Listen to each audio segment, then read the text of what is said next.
പാലക്കാട് പോലീസുകാർക്കെതിരെ കൊലവിളി ഭീഷണി മുഴക്കിയ 50 SFI പ്രവർത്തകർക്കെതിരെ case.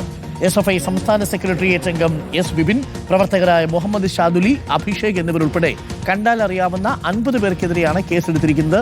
Palakkad north പോലീസാണ് ജാമ്യമില്ലാ വകുപ്പ് പ്രകാരം കേസെടുത്തത്. ഇബാൽ അറക്കൽ ഉണ്ട്. ഇബാൽ, പിള്ളേരാത്തു പോവോ?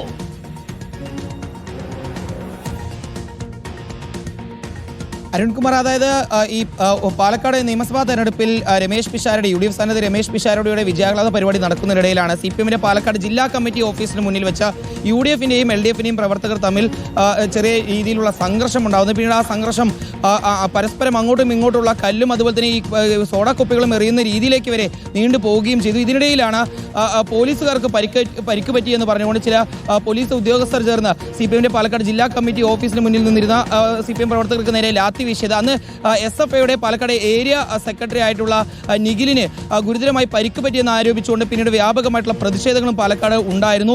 കഴിഞ്ഞ ദിവസം നീറ്റ് പരീക്ഷ പേപ്പർ ചോർച്ചയുമായി ബന്ധപ്പെട്ട് SFI നടത്തിയ പ്രതിഷേധ മാർച്ചിനിടയിലായിരുന്നു ഈ പോലീസിന്റെ നടപടി കൂടി ചോദ്യം ചെയ്തുകൊണ്ടുള്ള SFI പ്രവർത്തകരുടെ കൊലവിളി ഭീഷണി ഉണ്ടായത്. SFIയുടെ സംസ്ഥാന സെക്രട്ടേറിയറ്റ് അംഗമായിട്ടുള്ള വിപിനാണ് പോലീസിന്റെ നേരെ ഇത്തരത്തിൽ കൊലവിളി പ്രസംഗം നടത്തിയത്.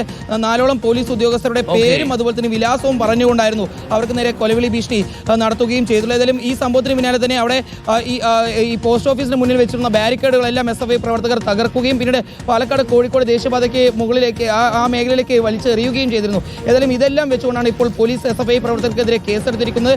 കണ്ടാൽ അറിയുന്ന 50 SFI പ്രവർത്തകർക്ക് നേരെയാണ് ഇപ്പോൾ പോലീസ് കേസെടുത്തിട്ടുള്ളത്. ജാമ്യമില്ലാ വകുപ്പ് പ്രകാരമാണ് പാലക്കാട് ടൗൺ നോർത്ത് പോലീസിന്റെ നടപടി. Okay, thank you. ഇബാലാണ് വിവരങ്ങൾ നൽകിയത്.